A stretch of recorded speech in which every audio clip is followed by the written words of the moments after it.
So chapter 3, we're going to talk about interest and estates. Interest and estates. Can anybody tell me what's the difference between an interest and estate? Or actually, you know what? What is interest? Without talking about differences, what is an interest? You have to know what interest is. So what is interest?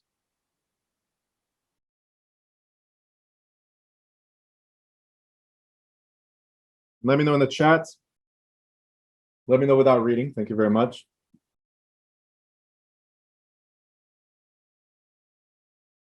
Something that you like or a hobby. Okay. Interesting take on that.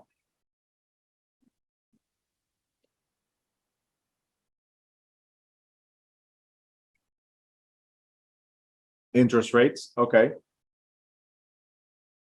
Okay. So we're not talking about financial interest. We're talking about real estate interest, which is different. But, and that's one of the challenges we're going to get in this course and everything in life. Sometimes the same words has different meanings depending on how it's applied. Okay, so for interest rates, right? Interest rates has to do with financing. I'm talking about right now the property itself. So what's an interest?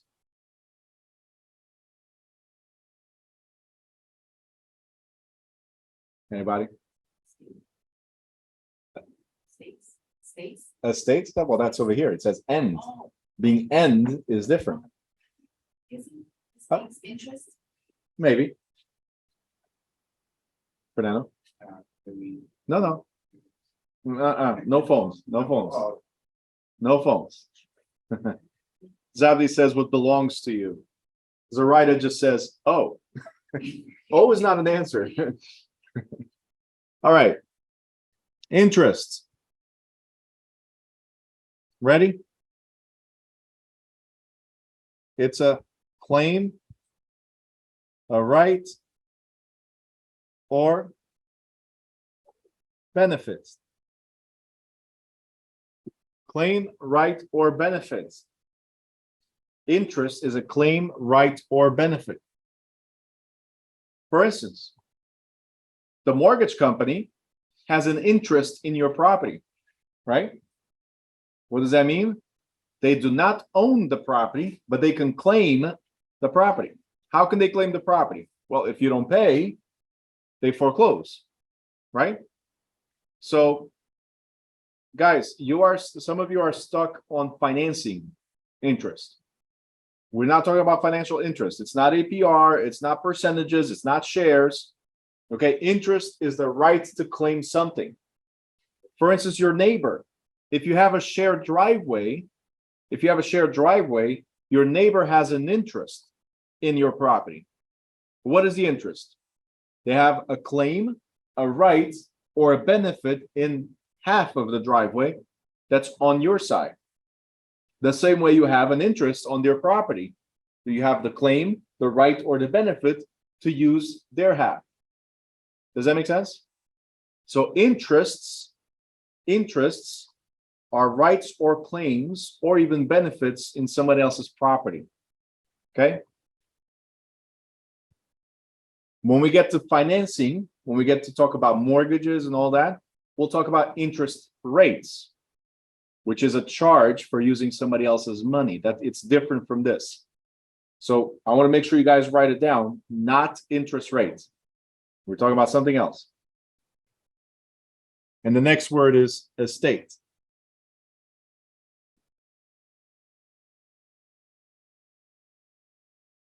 Next word is estate. What does estate mean?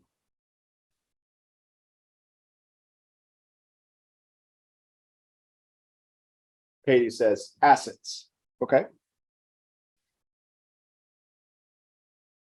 Anybody else? Samaya says assets. Okay. Anybody else? Everything you own or are worth. Okay. Cool. So, estates. So, we're talking about real estate. If you guys don't know what this word means, then what are you doing here? You know what I'm saying? You came to get a license in real estate. So why real estate if you don't know what estate means? Right? So here's the thing. It could have a lot of meanings, but it technically is what you guys answered, Katie, Samaya, and Shakira. It's an asset. An estate is an asset. It's something you own. Okay? Or have possession of, something in your possession. So if you guys remember, I just talked a few seconds ago, right? And by the way, I was joking about what are you doing here, okay? It's normal for you not to know what the word means. You know real estate houses, that's what you think. Most people, that's how it is. But the word itself means asset or some type of possession. Okay, so there's freehold estates and less than freehold estates. Freehold estates, you have full rights to the property and possession to the property, which I'm going to talk about in a second. And you have less than freehold estates, which are leases. Somebody that has a lease has the right of possession of the property, right? And a few of the rights that come with it. And it actually becomes an asset that they own, because when you have a lease, you can finance against it as well. Okay? There's a big difference between interest and estates. Bless you. So I'll have a diagram later on that shows that, but estates have to do with possession, while interests are just the rights or claims to the property. So you don't have all the bundle of rights as we talked about yesterday. Okay. Speaking of which, who remembers what are the bundle of rights? What rights are bundled? What rights do we have when we own real estate? When it becomes real property? What rights do we have? Say it. Possession. The right of possession, that's one of them, absolutely. The right to sell or transfer, Elizabeth says, sell or transfer. So the right of disposition. So possession, disposition. Lacey says control. Absolutely, you can control the property. You can use it in any legal manner. That's enjoyment right there. What else? And exclusion. You have the right to exclude people, right? So these are rights that come with you, okay? In that right of control, we have the right to encumber the property. Thank you, Shakira. You have the right to encumber the property, which we'll talk about later on. An encumbrance is putting a lien, for instance, against the property or a mortgage against the property. All right. So you either have all the rights or some of the rights or a single right. Interest usually are single rights, just interest, single rights. Estates are some or all of the rights. Okay.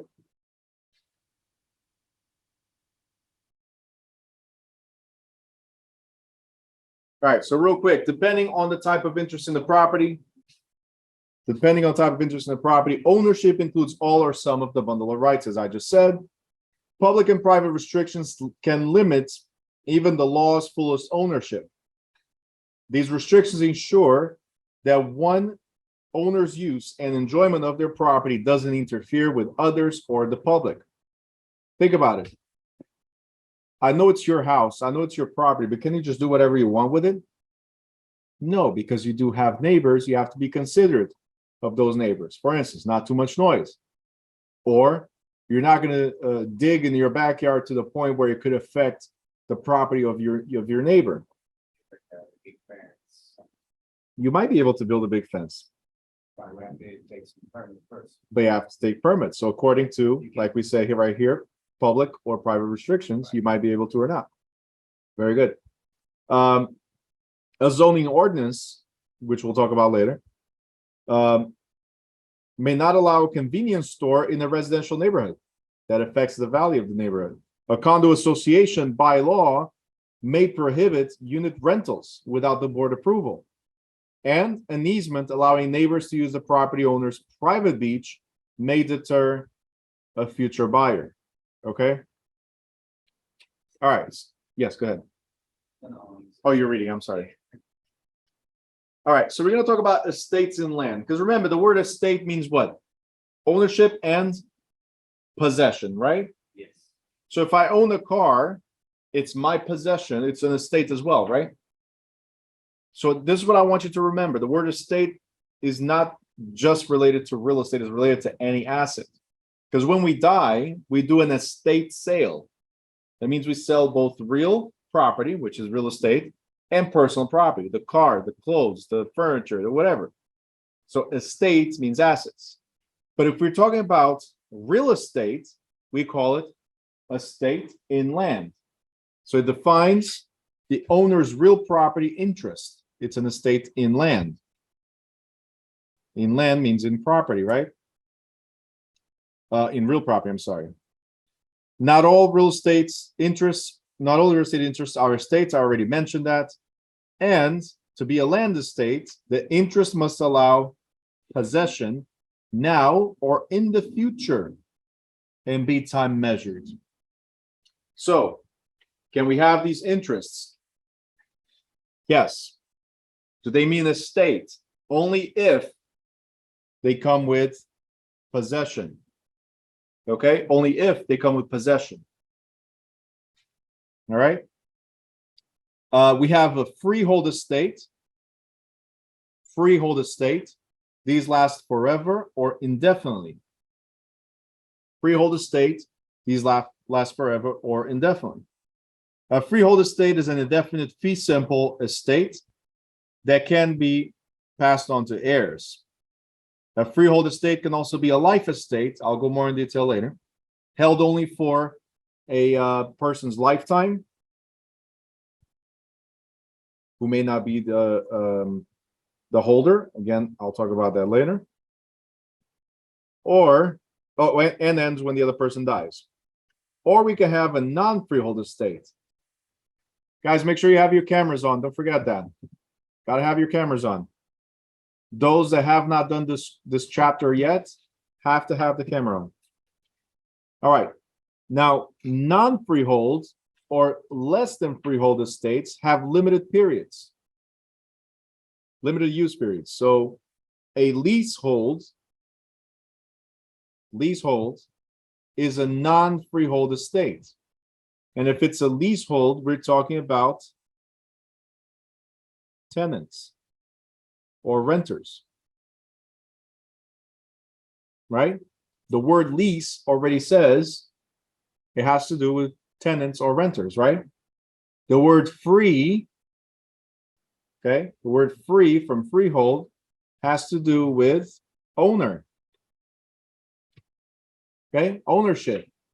When you see freehold, the biggest difference between these two, when you see freehold, it's free of any holds, free of any bars. It's your property. It could stay in your family during your lifetime or forever. So while you're alive, or they can pass down to your heirs, right? That's a freehold. I own it. Less than freehold or non-freehold, like a leasehold type of estate, right? Because it gives you possession of the property, usually has a period of time. We lease for 1 year, we lease for 10 years, we lease month to month, but that month is the limit. Because all I have to do is give you 30-day notice and I'm out. Does that make sense? All right. So that's the difference between these two. Freehold, ownership, leasehold, you're a tenant or a renter. There's a reason why I make a distinction between tenants or renters. Okay? Because you could be a freehold tenant and you could be a leasehold tenant. Tenancy just means you're an occupant with possession of the property. Okay? I'll go over that later on. So here you go. Ready? Very simply, if there's possession, there's an estate. Okay? If there's possession, there's an estate. If there's no possession, then it's an encumbrance or a public interest. We're going to go over all these words. Okay? An encumbrance is a cloud or something against the property.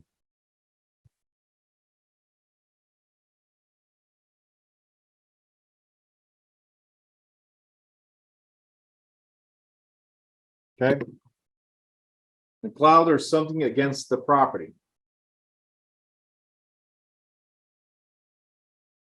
We will go over it more in detail, okay?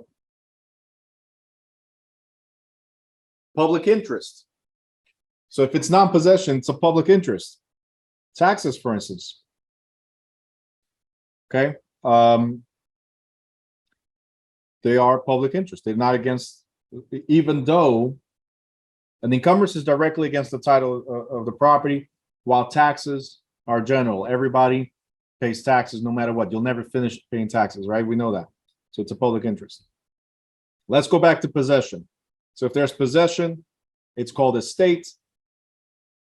And it could be freehold, which you already know, ownership. Right? Or it could be leaseholds, and you are a tenant or a renter. Okay. I do apologize for my handwriting. Jennifer does a much better job than I do at writing. I'm horrible. My type of art is abstract. That's why, you know, these drawings are worth millions, just saying. Okay. So freeholds, ownership, leasehold, tenant. Let me know if you guys good before I move forward. Give me a thumbs up if you're good at home. Great. You guys good? Yeah. Awesome. All right. Fee simple estate. You heard me say this before, right? Fee simple estate, and I said that I would go over in more detail. So fee, okay, this comes from feudal terms where fee is obviously something you pay, okay, and it gives you rights to it. Fee, something you pay that gives you rights to it, right? So fee simple estate or fee simple absolute gives you absolute powers on the property. Therefore, it's the highest real estate interest. Fee simple. All you have to remember is that it's simple. It's a fee that I paid. It's my property, and that's it. No complications to it. I paid the fee. It's mine. Is that good enough? All right. I'm going to try to break down these terms as to the easiest form that I can. So then when you read the questions, you'll understand. Stephen says, and you get a bunch of sticks. Absolutely. You get the bundle of rights, the sticks that represent the tree. Absolutely. Very good. Those that started today are like, why are they talking about sticks? Yes. So that was yesterday's news. Sorry. Sal, we'll go over it. I'll give you that information as well. Okay. So absolute fee simple ownership gives the owner all the legal rights or bundle of rights, the sticks, as Stephen said, to the property. This estate is perpetual, meaning that when the owner dies, the property interest passes to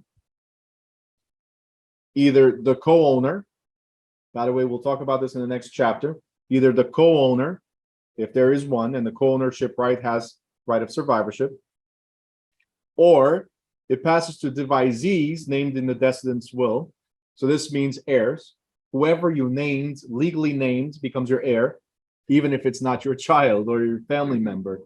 I can say that the devisee, somebody that I named in my will, is the school. So everything I have goes to the school.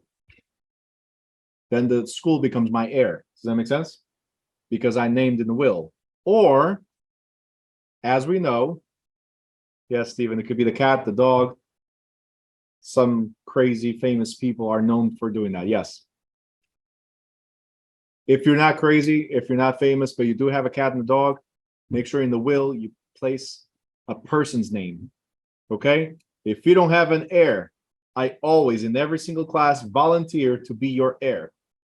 Okay? Not the dog, not the cat. I will take care of them. I promise. Okay? But the assets, let me manage, because the dog doesn't know how to manage the assets. Okay? Or enjoy them properly. Anyway. Dog on trouble. Or it could go to the heirs. Now it's the heirs as we know them, so the family members, right? To the heirs as determined by state law of intestate succession if there is no will. Okay? So when you see the word intestate, means there's no testament. What is a testament? When we prepare a will, it's called a last will and testament. Okay, we're testifying or we're making a decision on our assets. And it is my will, my last will, that this is the way it goes. Last will and testament. Okay? If there is no will, person died intestate, so without a will. We're good so far? Okay, awesome. Public and private restrictions, like zoning laws and restrictive covenants, limit the use of a fee simple estate. The next one we have is fee simple, defeasible. Okay, fee simple, defeasible. Fee simple, defeasible estates are qualified estates subject to a specified event. Subject to means subject to a specified event. That means you own the property as long as this happens or this doesn't happen. Okay? You own the property as long as. That's what it is. So there are two, which I'll go over in a second, which is the fee simple determinable and condition subsequent. Okay? So fee simple determinable estate, fee simple determinable is determined by, as the name says. The other one is condition subsequent. That means, hey, you screwed up. Okay? So fee simple determinable estate can be inherited. This estate has a special limitation, which is an occurrence or event. Using the words so long as, or while, or during, the former owner retains a possibility of reverter. Okay? What do you think the word reverter means? Just reading this, the word as it is. Forget real estate. You hear reverter, what do you think it means? Say louder. Back. Go back. Exactly. All right. So sometimes we get so stuck on these words that we cannot read the rest of the sentence. Okay. My goal, Jennifer's goal, and eventually we'll have Belinda back. Belinda's goal, our instructors, is to make sure you guys understand these words so it simplifies when you read. The questions are so easy once you understand the terminology. Okay? The key is understanding the terms. Possibility of reverter means there's a possibility of coming back. Okay? So I gave you the property with a possibility of me getting the property back if you do something or if something happens. Is that good so far? Okay, great. So reverter, go back. So if the limitation is violated, the holder of the reverter, or the heir or successor of that holder, right, can regain full ownership without legal action. I don't have to sue you. It's automatic. Right? I don't have to sue you. It's automatic. Randy wants an example. Okay, Randy. For instance, you asked and you shall receive, Randy. For instance, a fee simple determinable is when the landowner gives the land to a hospital and only for emergency or general health purposes.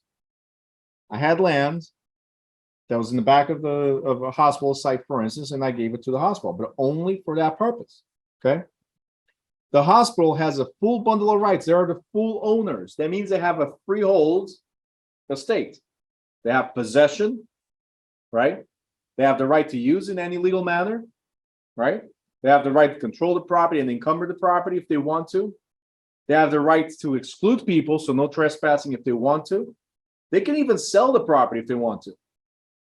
The limitation here, the only limitation is that the property has to be used for that purpose forever. You change the use or you change the purpose, and what happens to the title? What happens to the title of the property if they change the use? possibly a reverter. What happens to the property? Comes back to me. So I sold you.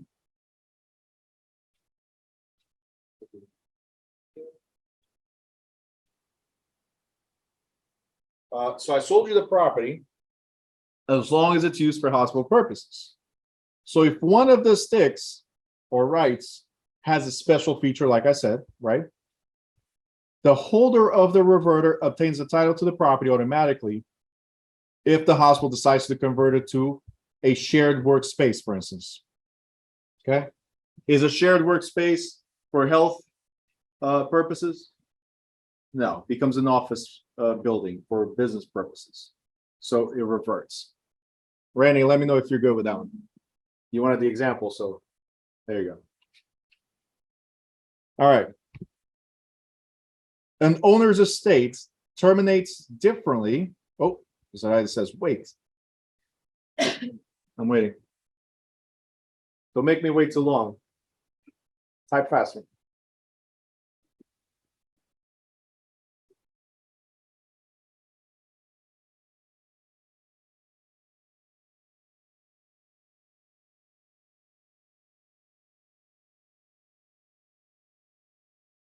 Everybody's going to sharpen their typing skills at the end of the 75 hours. You're going to start writing contracts in like 2 minutes. Full-blown contracts in 2 minutes.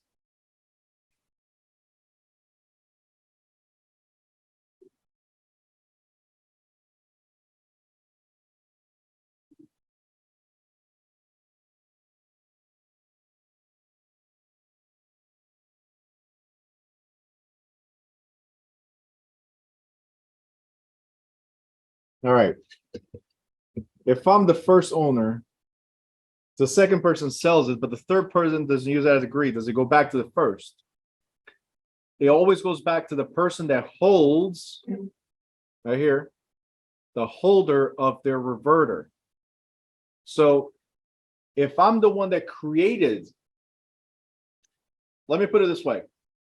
If you buy a car, Zoraida, you buy a car that has a warranty. You bought a brand new. It has a manufacturer's warranty for 10 years. You sell that car 2 years later to somebody else. Is the warranty void? If the car, you sold it, for instance, to Elizabeth, and Elizabeth goes like, hey, car broke down, Zoraida. What do I do? Who has to pay?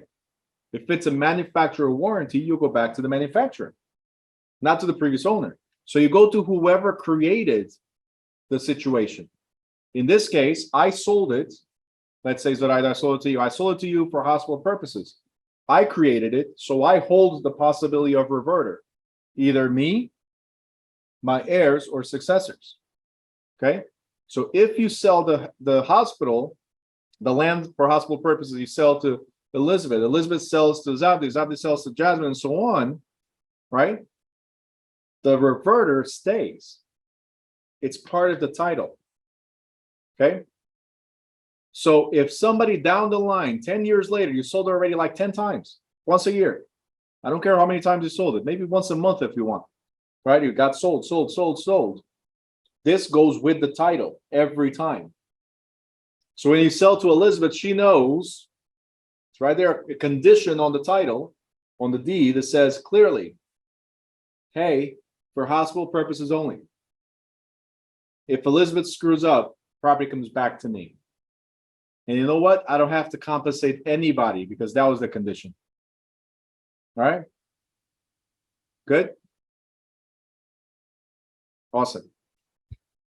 This is why it's so important to do a title search, right? And understand the title itself. Stephen, why are you writing what I'm saying right now? Like, were you doing this at the same time as I'm saying? Seriously. All right. Good. That's why you do title. Yeah, absolutely. All right, where were we? Right here. An owner's estate terminates differently if the condition of the ownership is breached in a fee simple subject to, what did I do? Fee simple subject to a condition subsequent. than in typical fee determinants. It's different. In this case, the estate does not end upon the violation. The owner, the heir, or successor have the right of re-entry, but must file a lawsuit to exercise it. So in this case, you don't lose the property right away. I have to go to court. Okay. So if it's fee simple determinable, automatic. If it's condition subject to condition subsequent, I have to go to court. Okay. So here's an example before Randy asks. I'm just messing, Randy. So here's the example. A land granted on the condition that no alcoholic beverages are consumed is considered a fee simple subject to a subsequent condition. If alcoholic beverages are consumed on the property, the former owner or their heirs may reclaim the ownership, but only through court. See, one was the usage of the property. The other one is, what are you doing on the property? Okay. If it's a usage of the property, it's determined as long as you do this, right? The other one is there's a specific condition of something you cannot do on the property. Okay. In one, you get the title automatically. In the other, you have to sue. You can re-enter, but you have to sue for title. Now, in divisible fee estates, the possibility of reverter, or coming back to me, right, or the right of re-entry may never occur, and therefore these rights are considered future interests. Because they may never occur, there's a possibility, again, possibility, that they may never occur. This is called a future interest. All right, so what does this really mean? It means that I sold the property to you, and from that moment on, it's your property 100%. You guys remember we said you have the bundle of rights, the right of possession, the right to use the property, the right of enjoyment, the right to exclusion, to encumber and all that stuff, right? You have those rights, it's yours. Okay, what I have now is an interest. You guys remember the difference between interests and estates? You have the estate, I have an interest. My interest is a future interest that if you screw up, property comes back to me. Got it? But you have the estate because you have what? What is the biggest thing about estate? Possession. You have possession of the property and the full bundle of rights of the property, not me. All I have is just like a mortgage company now, just like a tax lien, all I have is a future interest, right? Doesn't the mortgage company do the same? Mortgage company goes like, hey, I'll give you $100,000. If you pay me on time every time, I'll never bother you. But if you don't pay me, what will I do? Foreclose. It's a future interest. You got it? Okay, cool. So do I have any rights to the property while you own it? Any rights to use the property while you own it? No, I do not. Okay, remember that because it might be, maybe, might be a question in the state exam.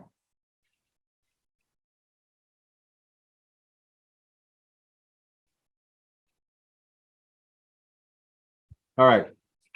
Life estate.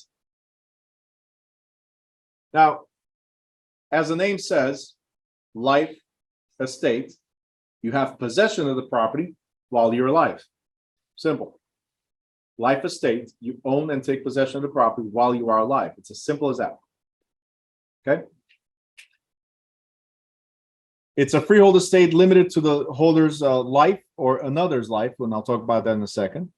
Life estates cannot be inherited, unlike other freehold estates.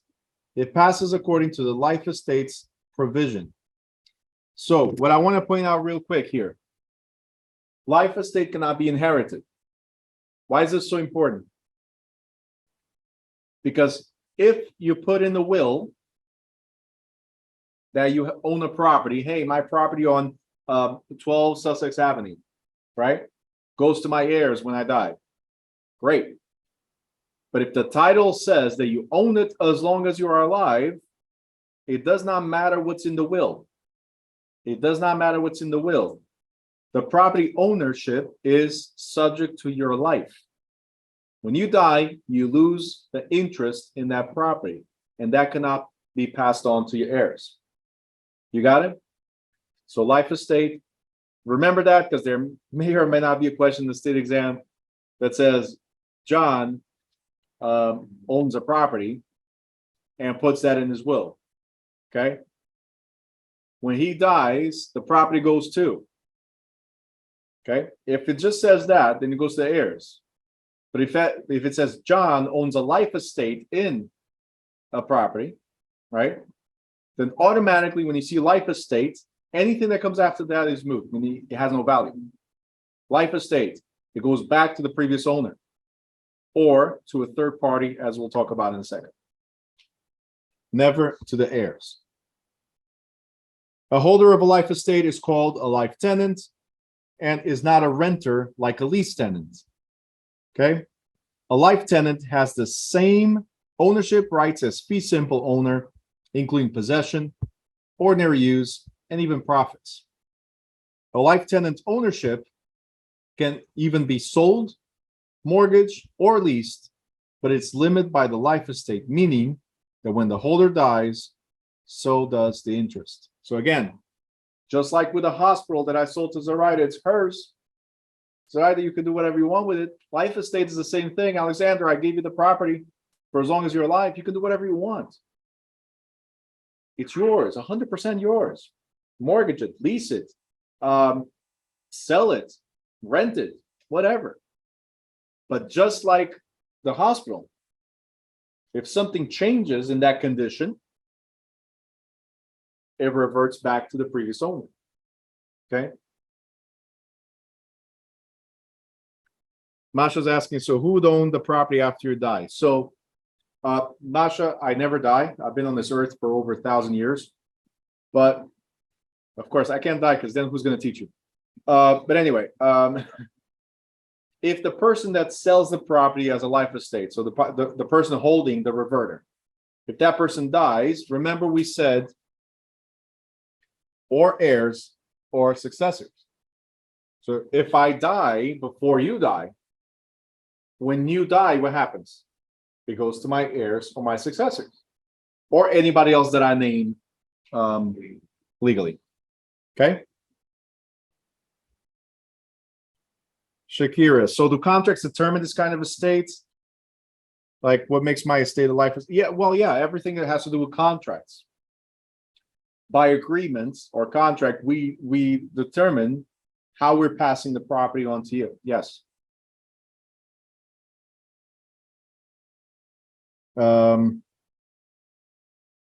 Is this in the title or in the deed? Yes.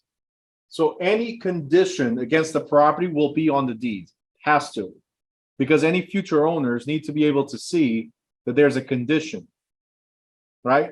So Alexander, I sell it to you for as long as you're alive, right? When you go sell that to Katie, right? Katie needs to do a title search and she goes like, whoa, wait a minute. It says here, Mr. Seller, Alexander, for as long as you're alive, I'm going to put you in the freezer, right? So you can last a little bit longer. I'm going to Walt Disney you because it's as long as you're alive. But Katie has to be, as a buyer, she has to be able to see that condition. You cannot hide it. Okay? All right? Traven, no problem. And Alexander, can this be changed? Everything can be changed. The question is, by whom? Who can change this? If I'm alive, I can. With you, we'll do what's called a quit clean deed and change the terms of the deed, right? And I'll talk about it later on. Or if I'm not alive, or if you cannot find me, or if this is something that bears a lot of interest on, a lot of stress on you, or your ability to use the property, right? You can go to a court. If the judge allows the change, then you change it. Okay? But usually the holder of the reverter is the one that can change. Okay? Right? All right, pour revi. Pour revi means, and believe me, I hate having languages other than English when we're learning English, right? But I think I addressed that, Alexander. If the holder dies, then my heirs or successors will have the reverter. Yep. So I was like, for what? Yeah. It's not pure water, the filter. No. It's pour autre vie means for another's life. Vie means life. Autre is another's. Pour means for. So for another's life. It is French. We're gonna have a little bit of French, a little bit of Latin. And if you don't speak any of these languages, great, because I don't either. But I can fool you. No, but actually means that a life estate can also be based on another person's life. Pour autre vie, another person's lifetime. So all I'm saying here very simply is I'm going to sell it to Alex, as I said before, but instead of being against his life, I'm going to sell it to him against Lacey's life. So Lacey, as long as you're alive, he's the owner of the property. Okay? The moment that Lacey dies, hopefully 1,000 years from now, but the moment she dies, what happens to Alexander's property? Comes back to me. Simple. Pour autre vie means we named somebody else. Okay? So it allows life tenant's heirs to inherit the property, but only until the identified third person's death. Okay? Here's an example before Randy asks. An example of life estate pour autre vie will be for a physically or mentally disabled person. I didn't call you that, Lacey. I didn't know this example was coming after. I completely forgot that. But this is one example. So a physically or mentally disabled person to encourage caregiving. Right? Think about the whole dog scenario and the cat scenario we said before. Right? The reason why we would leave all our assets in a will to a dog or to a cat or any other animal is to encourage somebody taking care of the animal. People love the animal so much that that's what they do, and then they put a contingent survivor or heir in the will. So the first it goes to the cat or the dog. When the cat or dog dies, then it goes to somebody else. Okay? In this case, a more serious scenario in this case was we're leaving to a physically or mentally disabled person, because if I'm not around, who's going to take care of them? So now what I'm saying is, hey, the property belongs to this person for as long as they're alive, and I need somebody to take care of them. So here's the example. A deceased property owner could grant a life estate to a surviving brother for the lifetime of his children, as long as one child lives, the life tenant or his successor controls the life estate. All right, so that's an example right there. All right. Now we have remainder and reversion. Remainder and reversion. We already know that reverter or reversion means going back, right? Yes? Okay. Remainder means going sideways. So let me put it this way. Going back. So we give the property to the buyer, and I'm the seller. I sell to you either fee determinable or life estate, whatever. And if you die or if you screw up with the usage of the property, it comes back to me.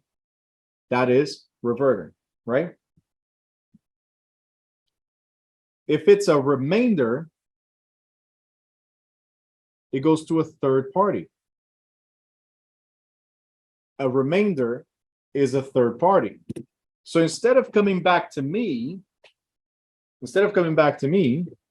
the property goes to somebody else. Let's say I don't have heirs.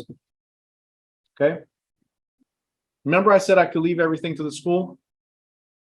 Maybe I'll put in the deed, I don't have a will either. I have the deed only. Maybe I'll put in the deed, hey, the property is Fernando's for as long as he's alive. But when he dies, the property goes to the school.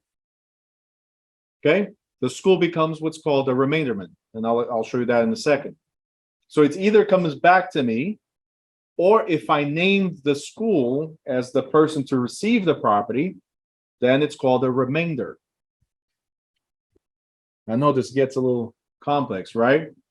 So remainder, the creator of the life estate can name a remainderman as the receiver of the title to the property when the life estate ends. Reversionary interest is we can choose not to name a remainderman. That means that the original owner regains ownership when the life estate ends. A remainderman, doesn't matter if you're a man, you're a woman, if you're both, if you're all, whatever you want to call yourself, it's fine. But it could also be a corporation. It's still called remainderman. A remainderman has no direct interest in the transaction, meaning they're not the buyer, they're not the seller, they're a third party. Okay. As this person is neither the seller or the buyer, right? If a life estate does name a third party to receive the title to the property upon termination of life estate, the party simply enjoys a future interest called remainder. Okay? So, Fernando, I sell the property to you, right?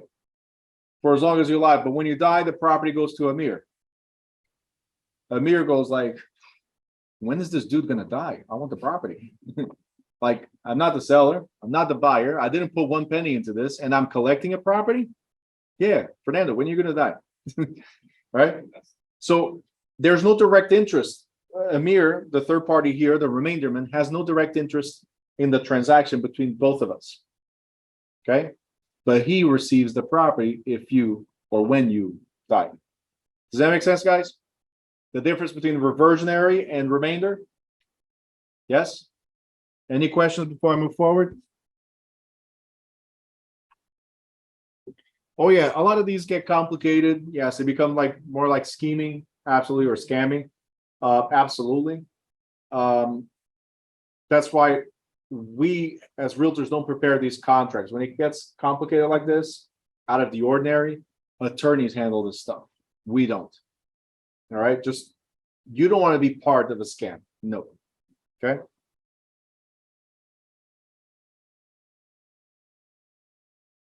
All right. Legal life estate. Without reading, what do you think legal life estate means? Without reading, just give me your opinion. Write it down in the chat. What do you think legal life estate means?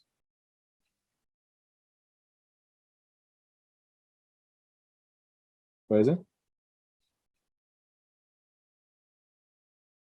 Sorry, guys. I'm just looking at my phone because my daughter was in the hospital earlier, so that I was just checking. Yeah, she's good. But that's why I kept on going to my phone. Usually I don't touch the phone. The same way I asked you guys not to use your phone, put your phone on silent, I also do with mine.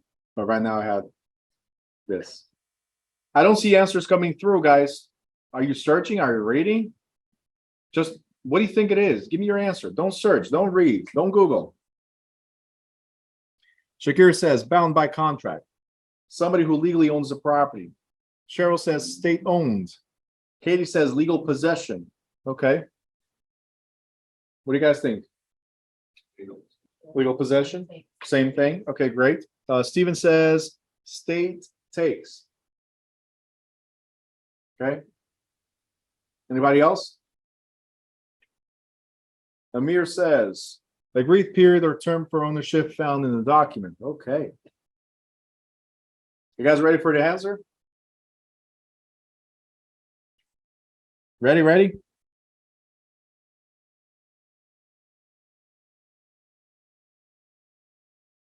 Married couple. if you're married, automatically becomes legally binding that what we own together.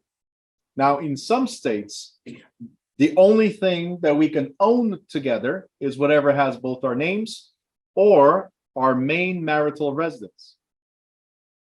Stephen, I'm too fast for you, man.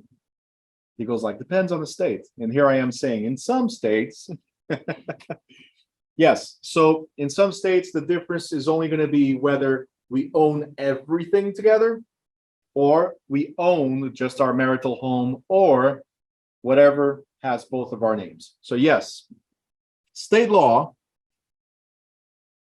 Stephen, state law creates legal life as it. By the way, I love the participation. I'm just joking, okay?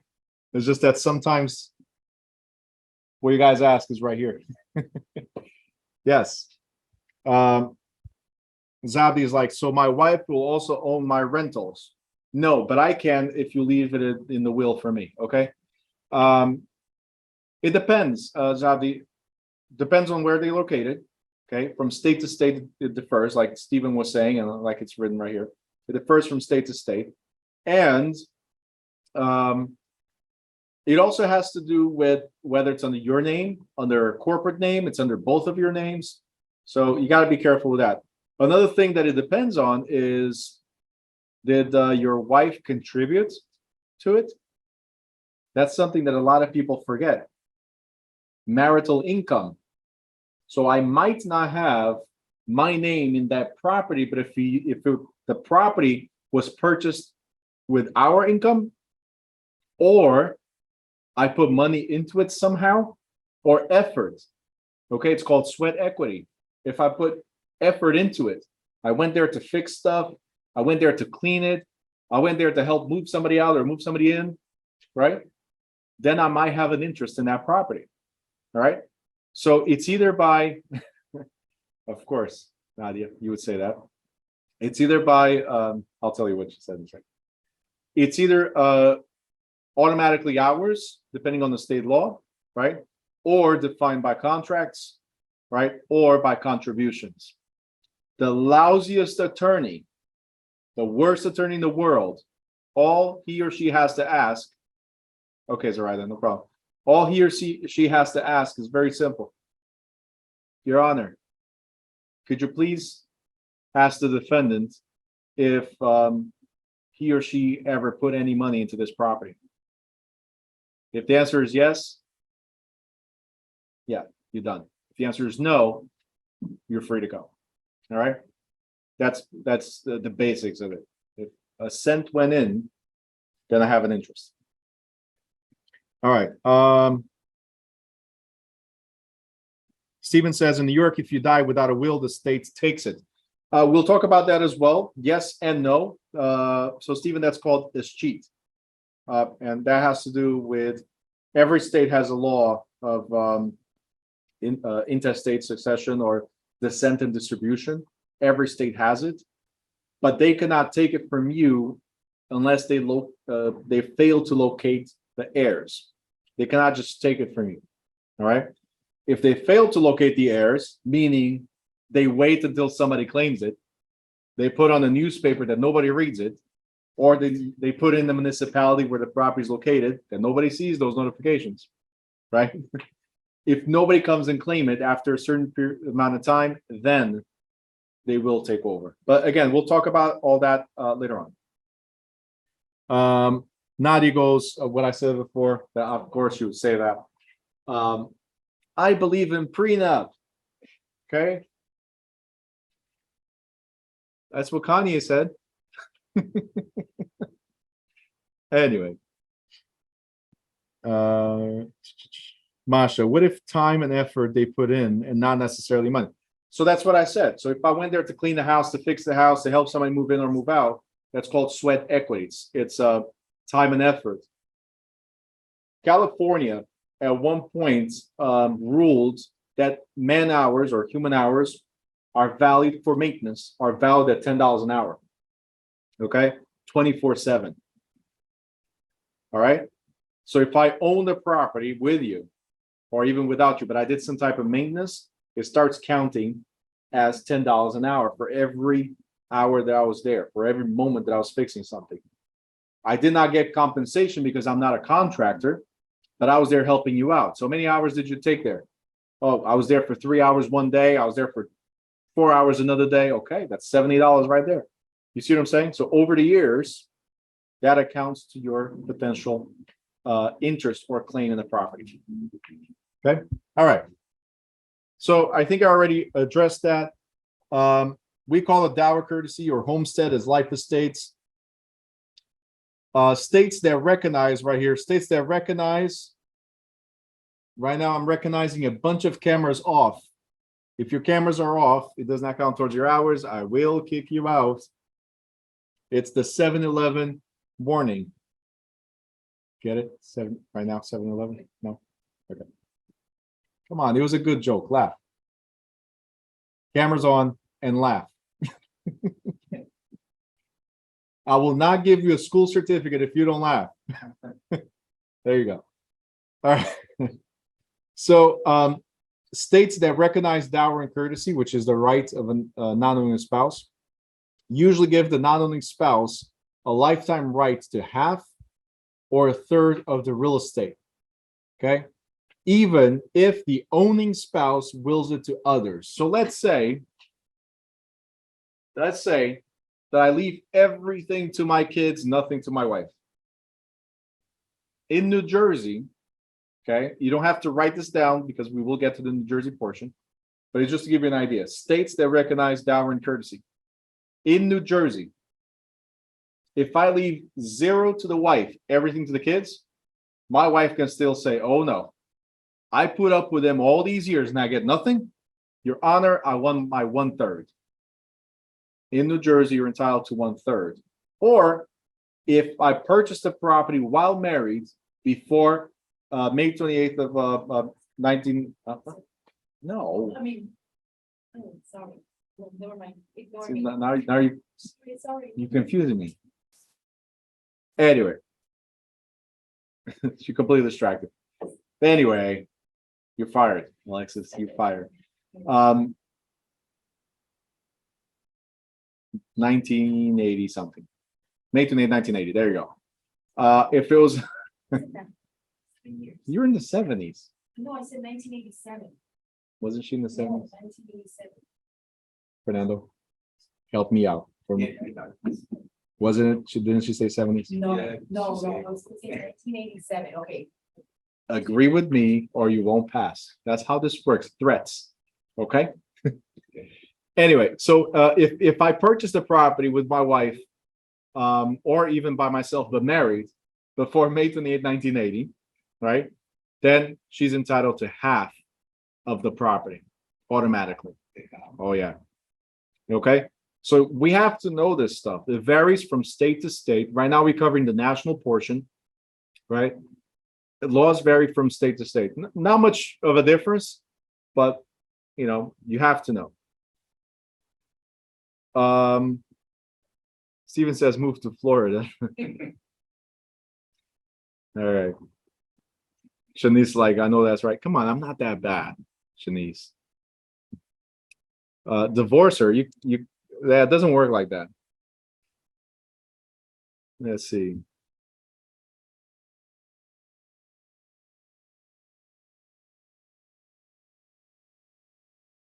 Okay, Nika, no problem.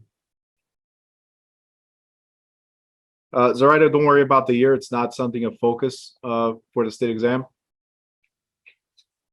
And Masha, even if there's a prenup. So this is why prenups are so important. Yes. Even though we get into arguments like, oh, you don't love me. Why would you need a prenup? If you love me, you know we're going to be together forever. Right? Nadia is so happy right now. Prenup. Like celebrating. But that becomes the battle. Like, oh, prenup. Oh, you don't love me. If you love me, we don't need this because we're going to be together forever. I'm like, yeah, we love each other now. We might be at each other's throat tomorrow. So, gotta protect what's mine. If all works well, it will always be ours then if we're married. It's very complicated situation there. Anyway,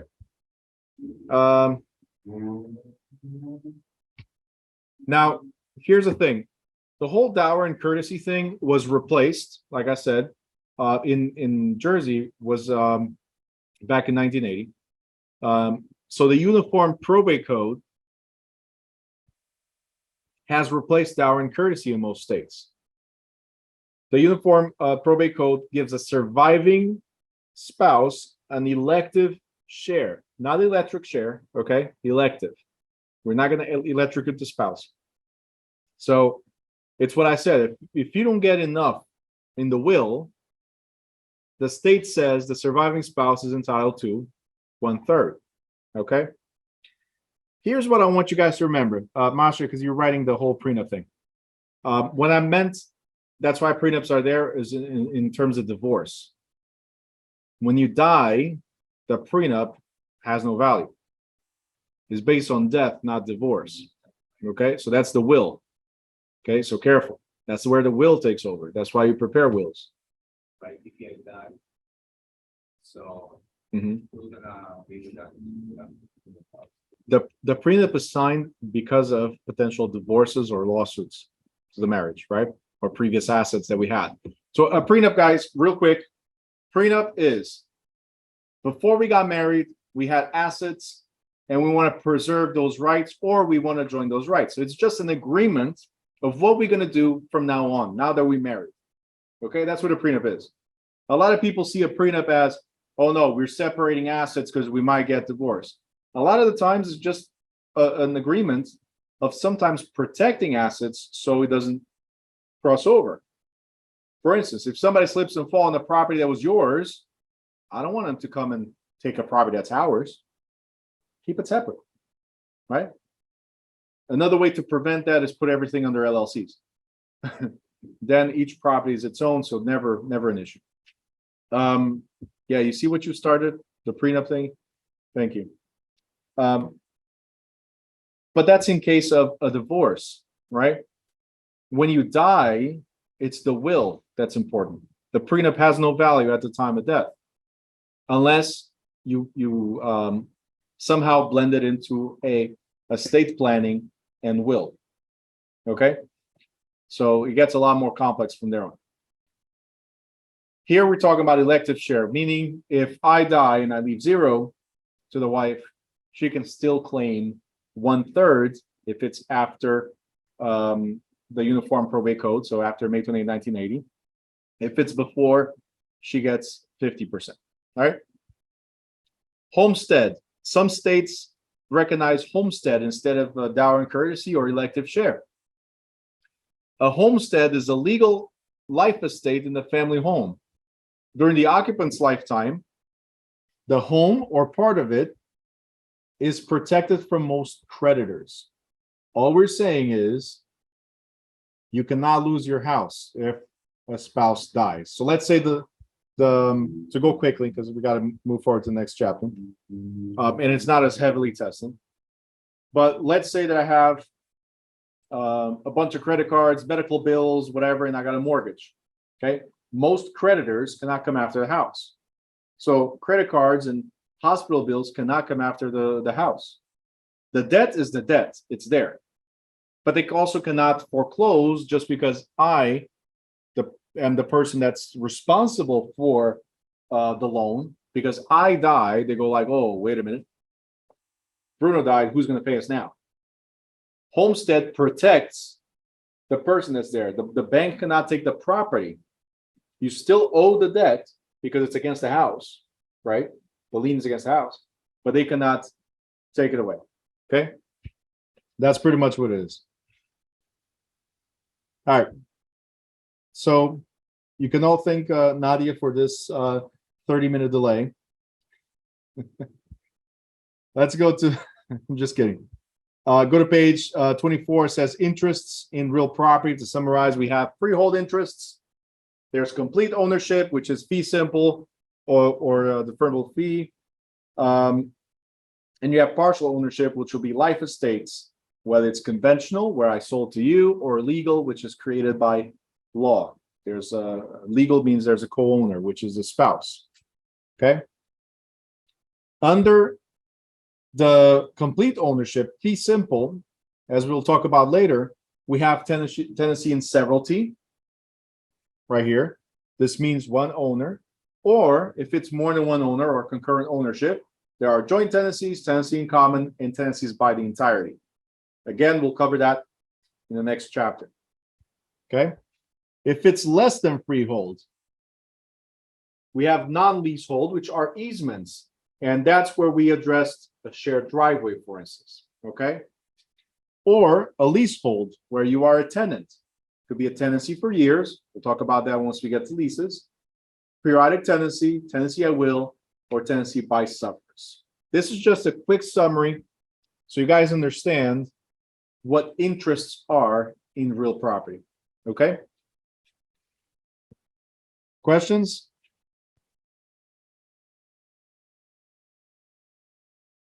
Besides prenup, any questions? All right, good. So now we're going to talk about encumbrances.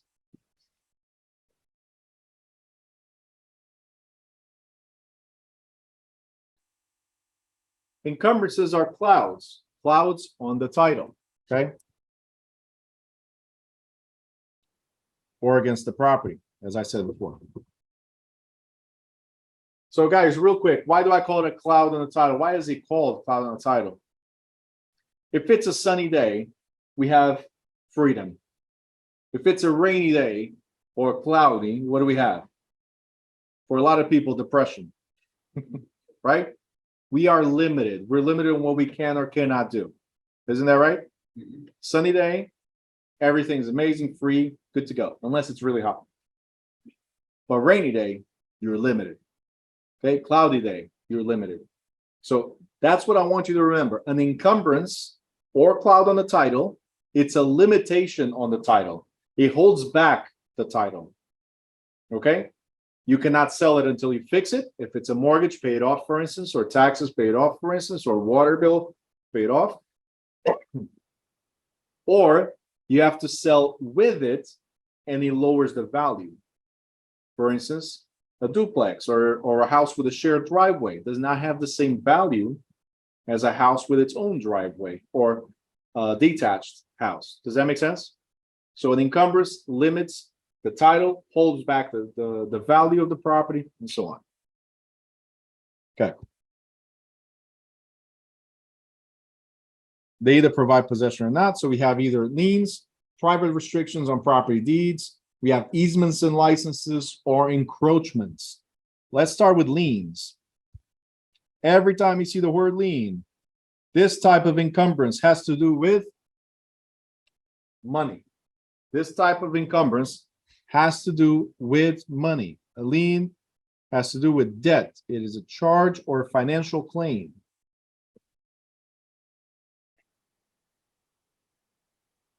Zoraida says, we also got a house with a shared driveway.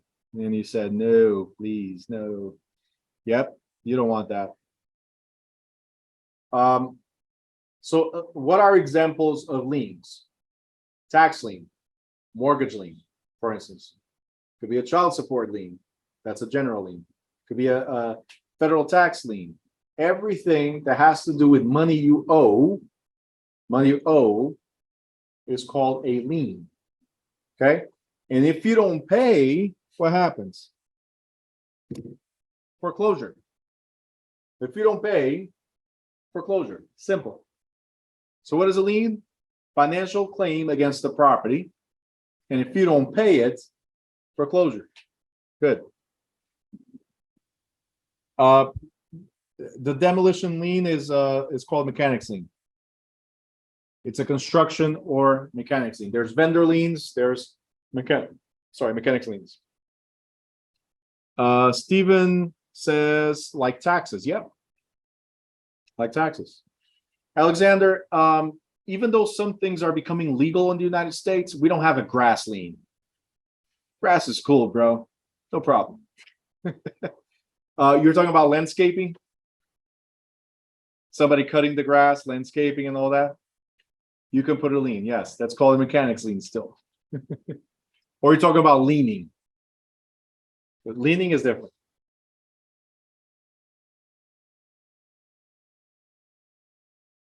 All right.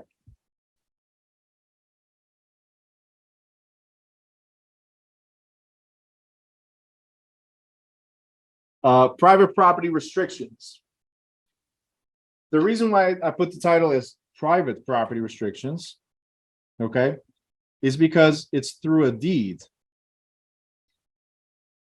A deed can contain private restrictions, where I sell the property to you and I say, hey, I'm selling it to you, but you cannot do this or you cannot do that. It's very common for us to see this in condominiums, for instance. You own the property, but it's literally you own the airspace inside. Anything outside becomes a common element, and you cannot change or alter that common element. So there's a restriction, right? That's an example. So these restrictions on a subdivision are called covenants, conditions, and restrictions, or CC&Rs. I'll go more in detail later on, but deed restrictions are that. They're private. It's from me to you. It's not the government. Okay, so I want you to write not government. Deed restrictions are private, not government.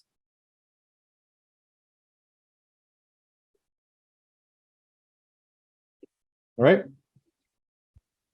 Next, we have easements. An easement is a right to use another's land.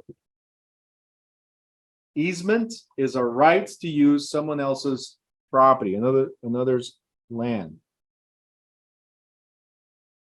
Okay. Easement is a right to use somebody else's property, like a shared driveway.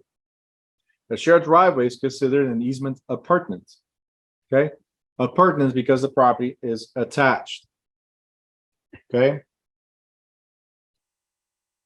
Appurtenance means adjacent or attached property. It allows a property owner to use a neighbor's land, but two separate parties must own adjacent land for an easement appurtenant to exist. Again, shared driveway. The parcel that usually benefits from the easement is called dominant tenement. So whoever benefits is the dominant. Okay. The parcel where the easement runs is servient tenement. Okay. And this is PG, okay, because we're talking about real estate. All right. I don't want you guys to start thinking, oh, benefit, dominant, this is some kinky stuff. No, it's real estate. All right. An easement appurtenant is part of dominant tenant. In other words, easement transfers with the dominant tenant's title and is permanent. So if that right to use the property is there, it continues as we go.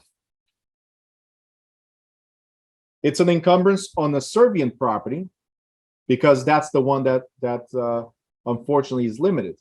It's an encumbrance on somebody else's property because it limits their value. Transfers with the land, right? And it only ends if the dominant property owner also owns the servient. So let's say I own the two properties, okay? Right here. You guys can see the image? You guys good, right? Yeah. All right. So if you guys look here, we have lot A and we have lot B and we have lot C, right? Both lot A and lot C are dominant because they use, if you guys see right here, they use the driveway that belongs to lot B. So lot B is servient. They are serving their space. Think about a guest and a host. Lot B is the host. When you go to somebody's house, usually they serve you, right? They allow you in their house. You're the dominant one. You're like, hey, I need to go to the bathroom. What are they going to do? Go outside? They go like, oh, the bathroom's right there. Hey, I would like a cup of water. What are they going to do? Go drink at the neighbor's house? No, they go like, here's the water. All right? So the host serves you. It's servient. Who's hosting the benefit? In this case, lot B. Who's benefiting from it? Lot A and lot C. Okay? These are two types of easement appurtenant. One is by necessity, and the other one's called a conventional easement. Okay? Zoraida is asking, can someone sell their rights or access to the driveway? Yes, I'll talk about that later on as well. It's called a license, but we'll go over that in a second. In this case, lot A has an easement appurtenant by necessity. Easement appurtenant because they're attached, okay? By necessity, because if you guys see, the public road is right here, but lot A is landlocked. There's no way to get to the public road unless they go through, right? Good. Easement appurtenant by necessity. They have to, they need to. And lot B cannot block lot A from using it. Okay? An easement is a right. So if it's a right, it cannot be taken away. You guys want to know the only way that we can take away the right? There's only one way we can take away the right. Anybody? Let me know in the chat. Guys, I see a lot of cameras off. If your cameras are off, it does not count towards your hours. Steven, I cannot see you. It's really dark in there. Not Steven, okay? The other Steven. Okay, great. I can see you now. I'm going to start like going through the roster of students and say, if I already have a Steven, I cannot have another Steven. If I already have an Amy, I cannot have another Amy. Start blocking you guys from coming to classes. So Stephen McF, now I can see you. Stephen M, you're good. All right. And I also have two Jennifers, Jennifer A and Jennifer R.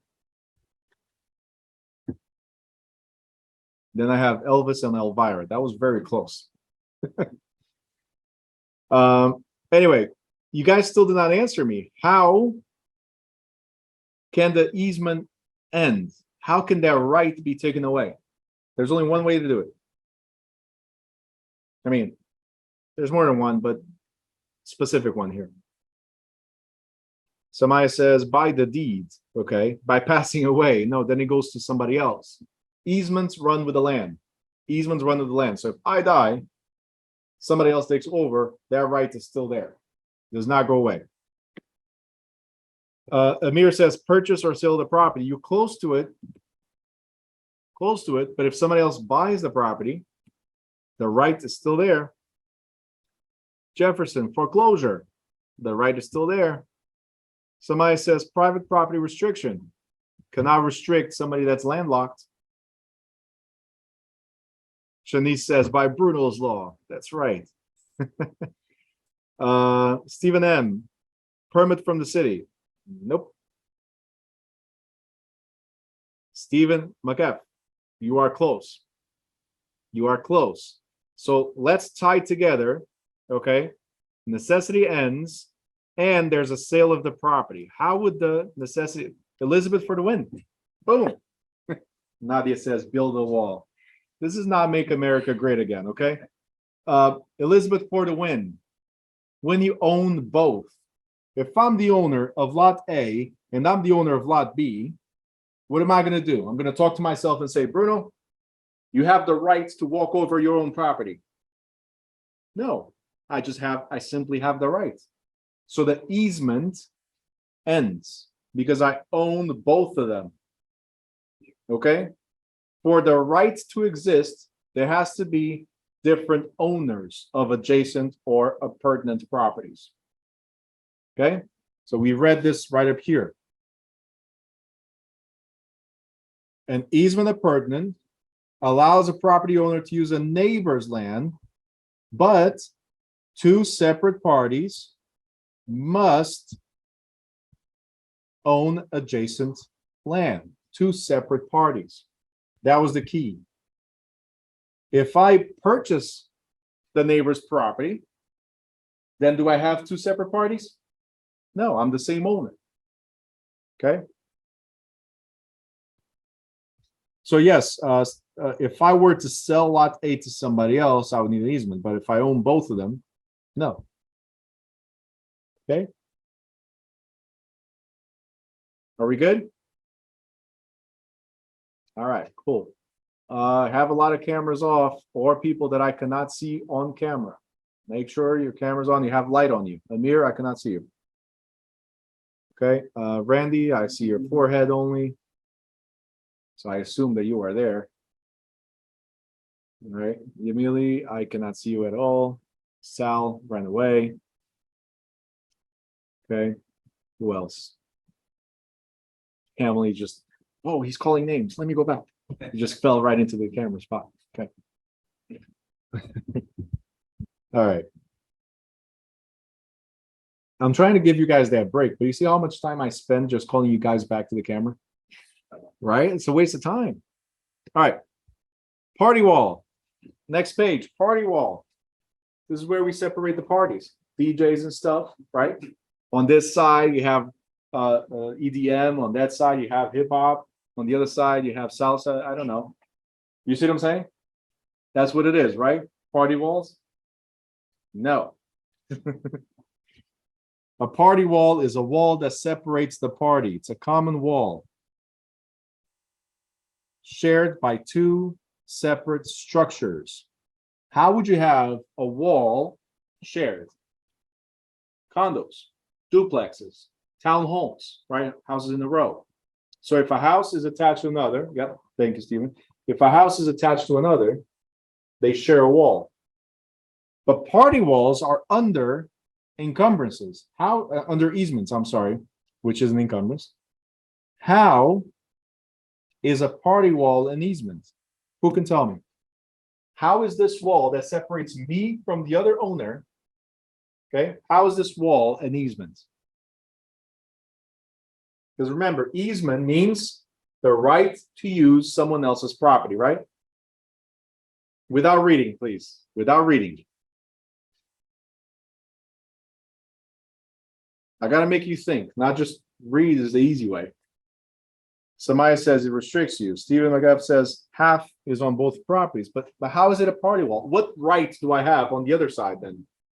Because in the shared driveway, I have the right to use half of the driveway. So your half, you have the right to use my half.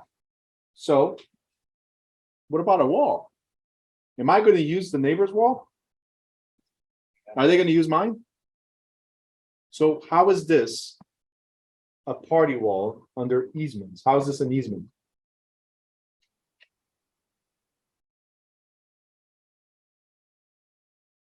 Without reading. Huh? Easement is a right to use somebody else's property. Jefferson, you're getting close to it. You would have to agree on what can be done on each other's side of the wall. Close to it. The wall is dead in the middle of the property. Okay. So it's dead. Can we resurrect it? I mean, I'm not understanding what that meant. Half is on mine, half is on yours. Okay, great. But how is it an easement? He's like giving me all these like 12-inch wall and stuff. How is it an easement? How do I have a right on your? Thank you, Masha. If the wall is broken, you're both responsible for fixing it. So this means I have a right on your side for support of my side. Because if you damage your side, what happens to mine? Collapses. I have to maintain my side of the wall for structure purposes. You have to maintain your side. That's the right that I have on the party wall. You cannot purposely destroy your side of the wall. Okay? You got it? So there's an example here. Ellen and Troy are adjacent neighbors in an urban housing complex having party walls on the property lines. They both agree that they separately own the portion of the party wall on their property.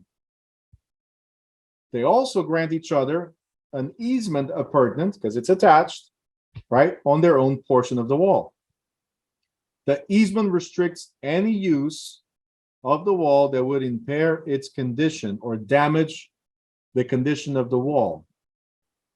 They also agreed to split any repairs and maintenance evenly. Other structures that are subject to party agreements are common fences, driveways, and walkways. So anything that's on our property line that we share the use is considered party walls. You have to maintain your side, I have to maintain my side, because if I damage my side, it could affect your side. If you damage your side, it could affect my side. So I have the right on your side, you have the right on my side. That's what the easement, party wall easement means. You guys good? Thumbs up. Great. All right. Weird words. As if easement is not a weird word, right? But easement in gross. Okay. Much like an easement appurtenance, an easement in gross is an individual or company right to use someone else's land. In contrast with easements appurtenance, an easement in gross does not require ownership of an adjacent property. So let's underline this. Easement in gross does not require ownership of an adjacent property. So wait, easement appurtenant means that my property is attached to the other property somehow. Our property lines touch somehow. That's easement appurtenance.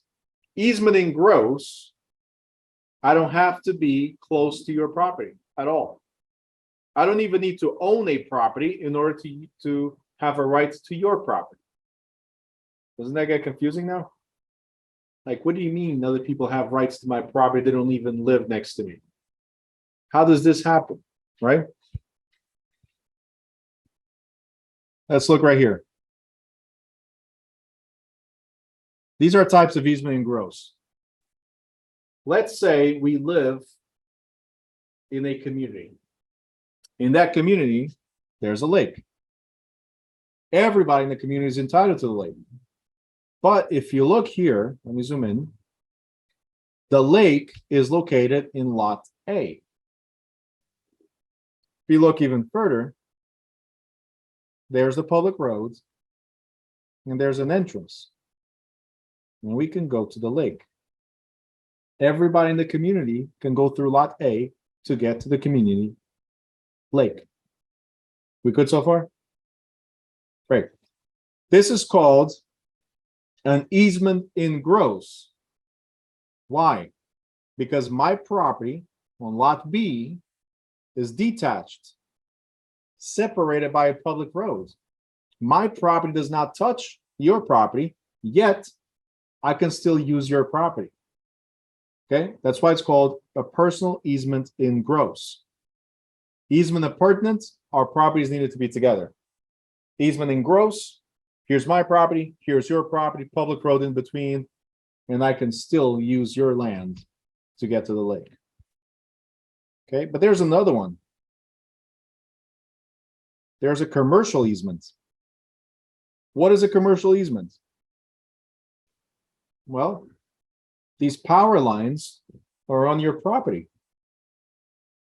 Okay, sewer lines, water mains, they're on your property. So the utility company has a right to go to your property for what?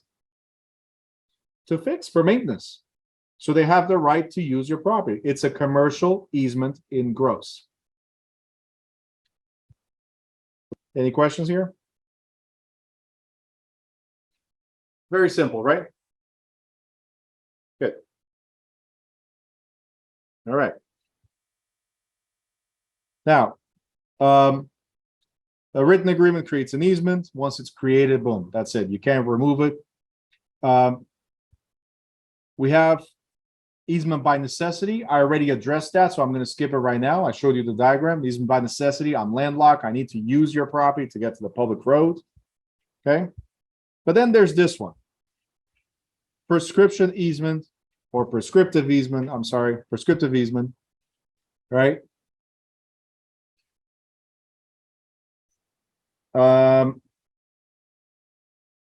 Do commercial easements ask for the owner's permission?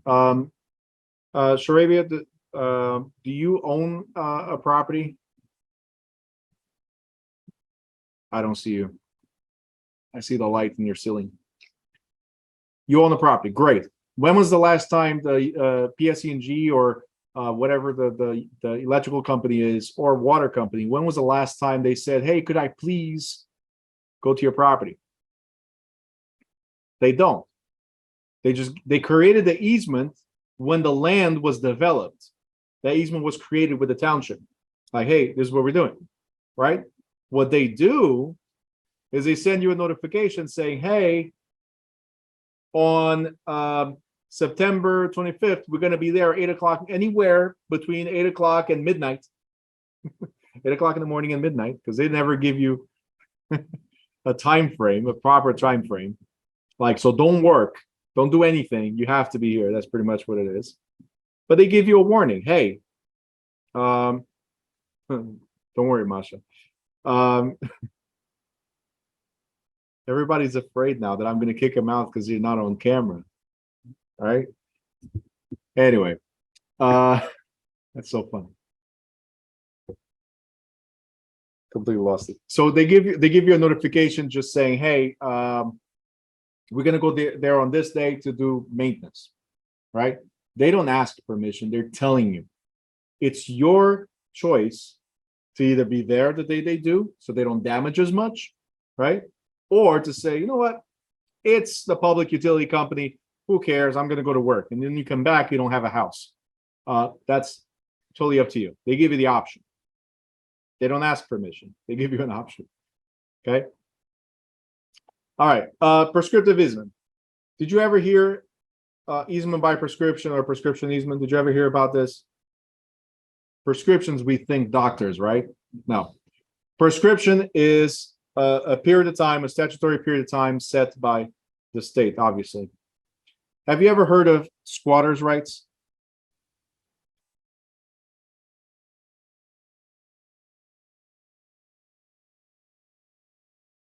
Don't ask me why I'm writing with purple or violet or whatever this is. Apparently, the morning instructor decided to change colors. So, squatters' rights, or also known as adverse possession. You can say it. Adverse possession. Okay.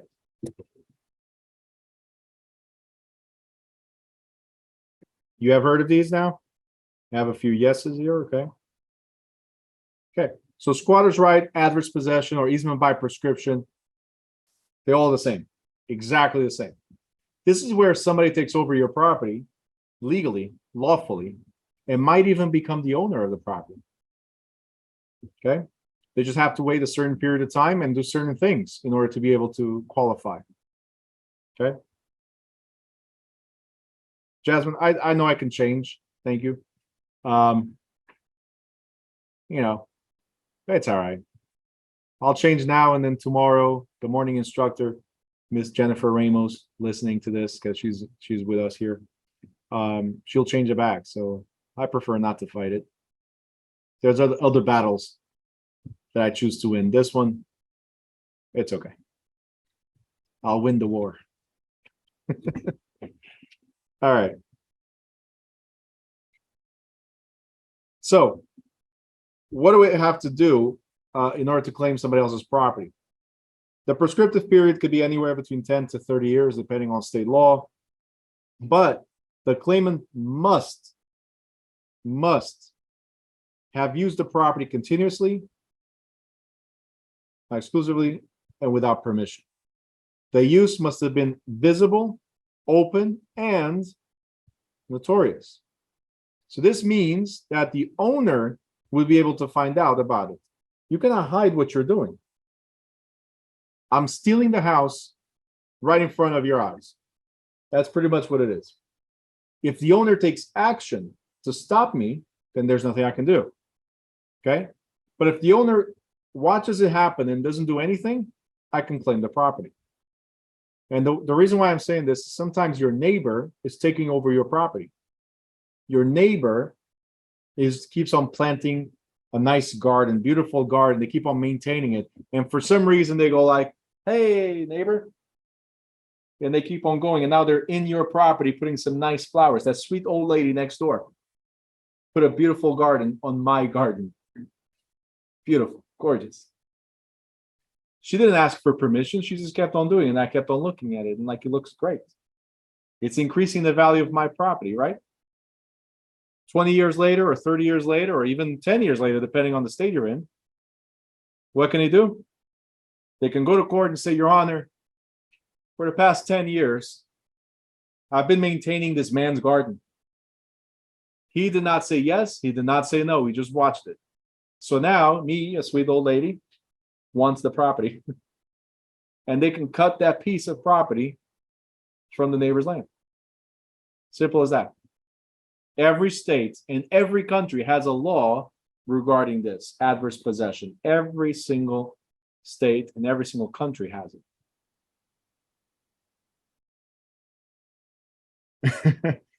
And she made you hold a newspaper and took a photo of you when she started. There you go, for proof. Yes. Was this in Pennsylvania, and did you lose a portion of your property? Is that what you're saying? All right. A friend of yours took one? Oh boy. All right, Cheryl, no problem. Through tacking. Tacking, I want you to think about stacked or stacking. You piling up periods of time. Stacking is piling up, right? Periods of time. What does this mean? I don't have to be there for 20 years. I can have Zoraida's there for 5, then Elizabeth takes over, then Joshua takes over for another 5, right? And we're now at 15 years. If this is a state where you need 20 years, I just need to come in for another 5. And I take over the property. The whole 20 years happens by succession. It's called tacking. I tacked on the previous years. Okay? So to combine possessions, the parties must have been successors in interest, such as the deceased person's heir, a landlord, a tenant, or a seller and a buyer. All right, we're going to skip terminating easement. I want you to go to licenses. Now, a license is a privilege or a permission. License is a privilege or permission. It is not a right, because a right can be, a privilege can be revoked. I want you to think about this. Do you have a driver's license? If you do, put your hand up. I want to see you. You have a driver's license? Okay. Who does that license belong to? Is it yours? If you say yes, then you never looked at your license or the application you did. Mine is a New Jersey driver's license. It doesn't say Bruno's driver's license. Oh, yeah. It says New Jersey's driver's license. So who does it belong to? State of New Jersey. Okay. Can the state of New Jersey take my license away if I don't behave, right? Right? So that's the thing. A license is a permission or a privilege to do something. So for instance, I will say, let's say, Connie, I'm going to allow you to farm on my land. I have a bunch of land, but I'm not a farmer and I don't want to be a farmer. But Connie, she's a farmer. So, hey, I'll allow you. The word allow gives permission. It's not a right, it's permission. Okay? So here you go, farming. Can I come the next day and say, hey, you know what, Tony, don't even bother coming back. I don't want you on my land anymore. Can I do that? It was a license. Can I revoke that license? Can I revoke that permission? Absolutely. Remember this, easements cannot be revoked, right? Licenses can be revoked. Okay. Nadia says they'll kick you out like you. I'm lost. Kick you out like you. Something missing here. All right. Encroachments. Weird word. A lot of weird words today, right? Encroachments. Okay. So,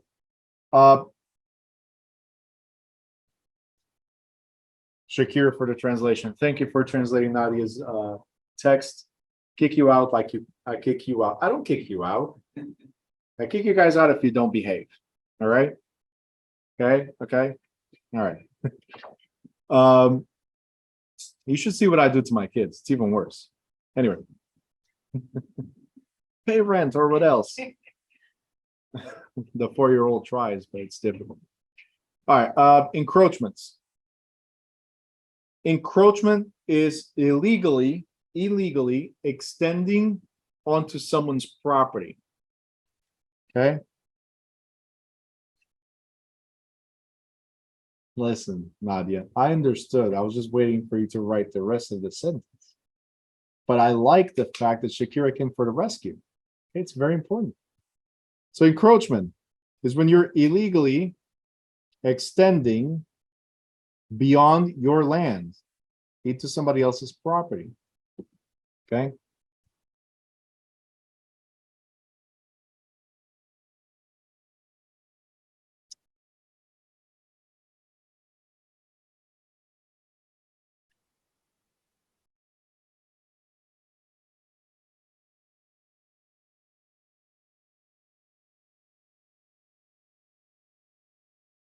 Okay, legally extending into somebody else's property.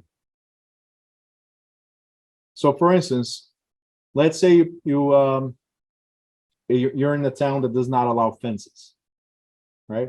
There are townships that don't allow fences at all, right? And then you go to Home Depot and you get one of those sheds for the backyard. But when they come and install it, right? When they come and install it, this is your property, but they install it right here. Shakir's like, your fence is 2 centimeters on my land. Is this in the US? Because we don't use centimeters, so. But yeah, it's like, so this is my property, right? And you're on my property. This is not part of the survey. It doesn't belong to you.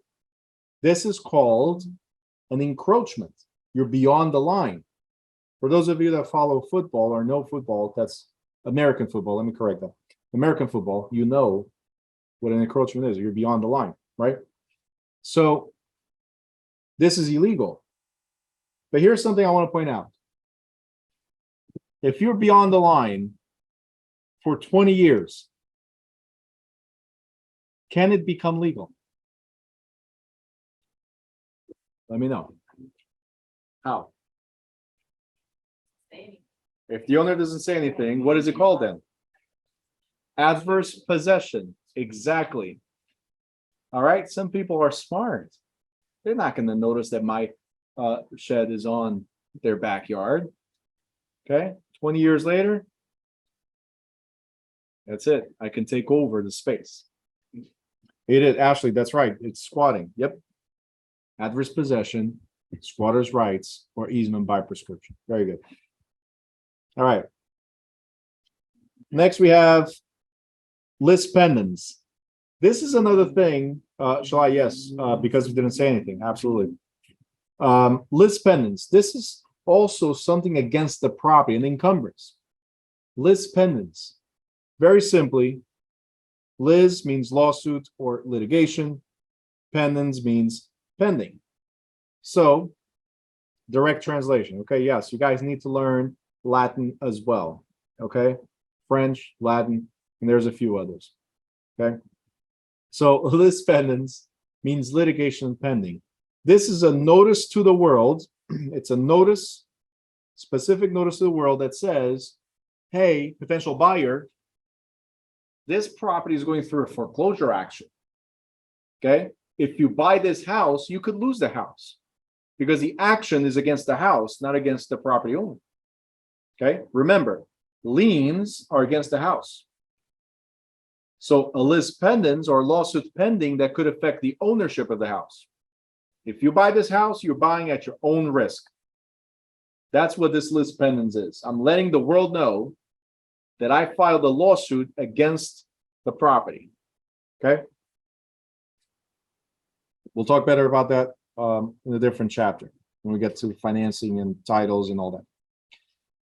Lastly, so I can give you guys that break, we have governmental powers. We'll also go more in detail in a different chapter, but federal, state, and local governments have certain powers over individual property rights. The property is yours, you can do whatever you want, except when it goes against public policy. These restrictions, okay, Sal, I'm about to give a break as well, if you can hold it a little bit longer. So these powers on real estate ownership are for the community's welfare and supersede individual rights and interests. And easy way to remember it is through the acronym PETE. Okay, I love acronyms, easy way to remember stuff. It stands for police power, eminent domain, taxation, and escheat. Police power, this is not us talking about the police that arrest you. Okay, in fact, not even the police that arrest you is called police power. Police means, the word police means set of rules, laws. Okay, Elvis, I'll talk about escheat in a second. So police power is a set of rules. Okay, what we have is a police officer, okay, or a cop, constable on patrol, right? So a police officer is somebody that enforces the law. Okay, police power sets of rules and regulations, so laws to maintain order, protect the public health and safety, to promote citizen welfare, is known as police power. The legislation called enabling acts give municipalities and counties state authority, the stated authority. Environmental protection laws, different zoning ordinances, and building codes are enacted using police power. These include maximum occupancy, size, location, construction regulations as well. This is all the police power. So when a city inspector comes to your property and say, hey, this basement wasn't finished when we did the CO before. So because now there's a finished basement, here's a red tag, get out the house and fix the problem. You're not allowed to occupy it until the problem is fixed. Okay, so that's police power. But a city inspector is not called the police, right?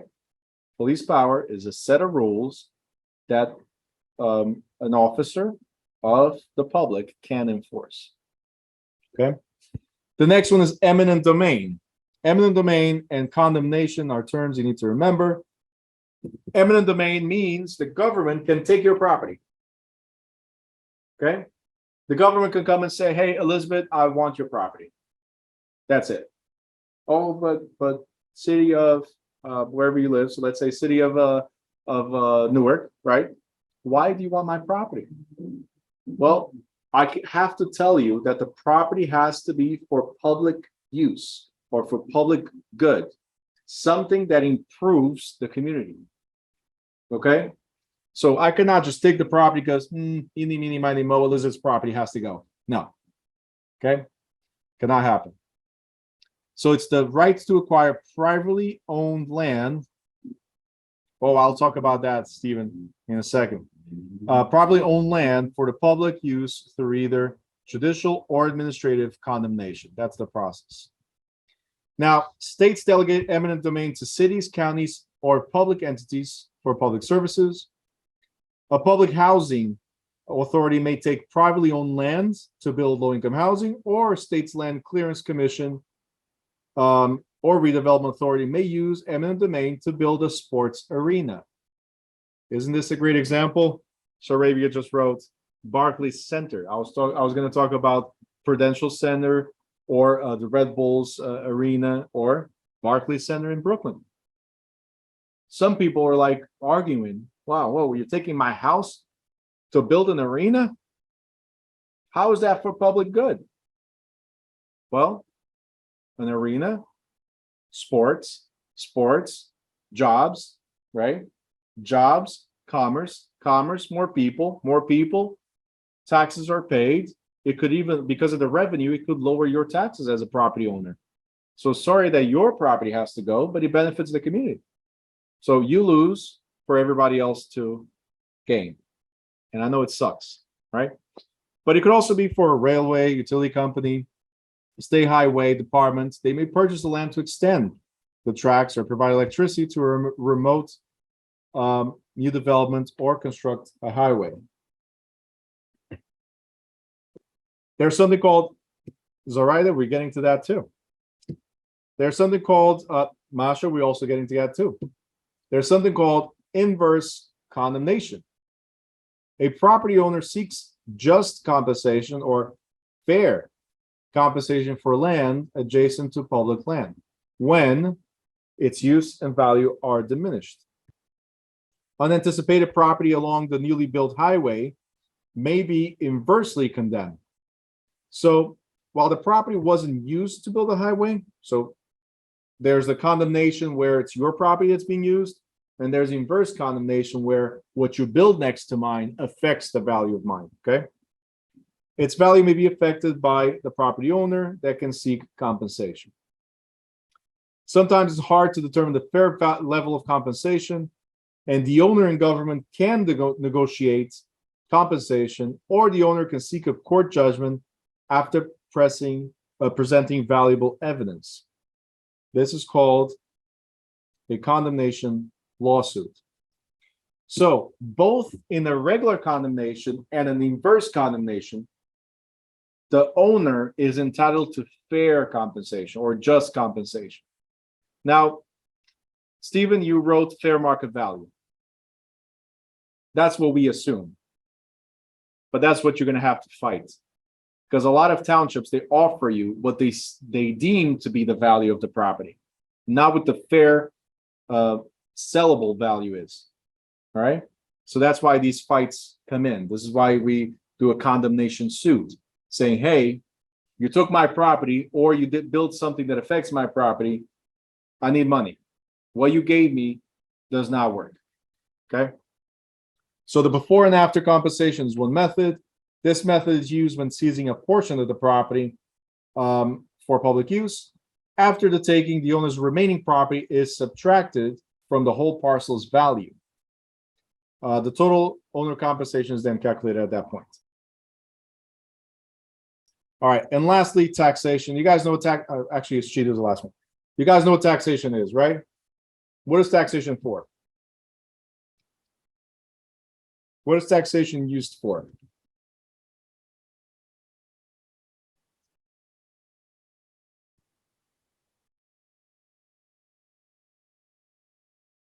Representation, schools, roads.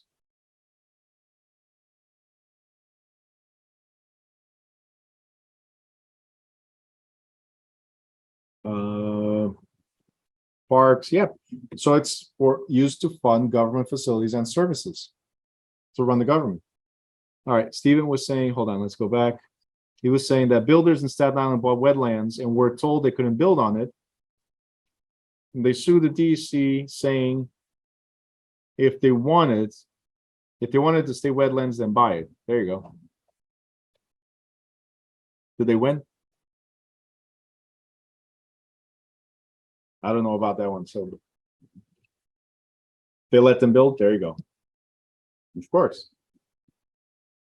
Yeah, if there's no intention of development in that property, if you want to protect it somehow, then you take over. It cannot be privately owned, because if it's privately owned, I should be allowed to do something with it. I agree. All right, so taxation, we have a chapter just for taxes. Taxation is used to fund government facilities and services. Very good.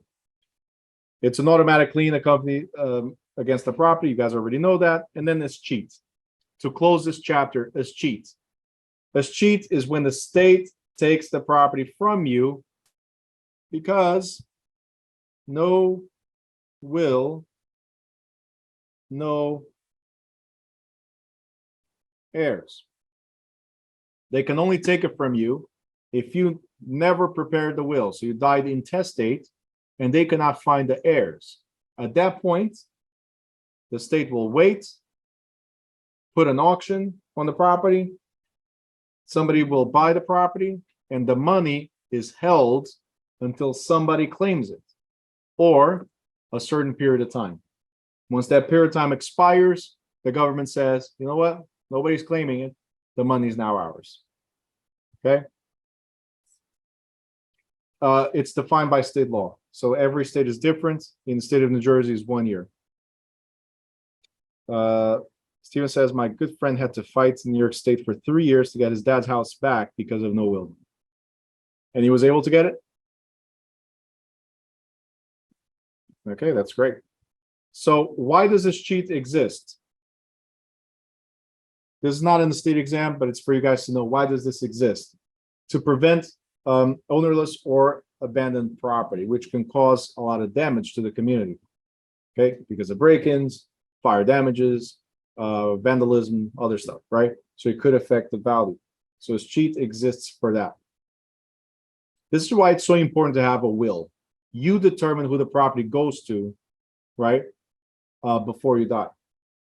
A lot of people are like, oh, but I'll never die, right?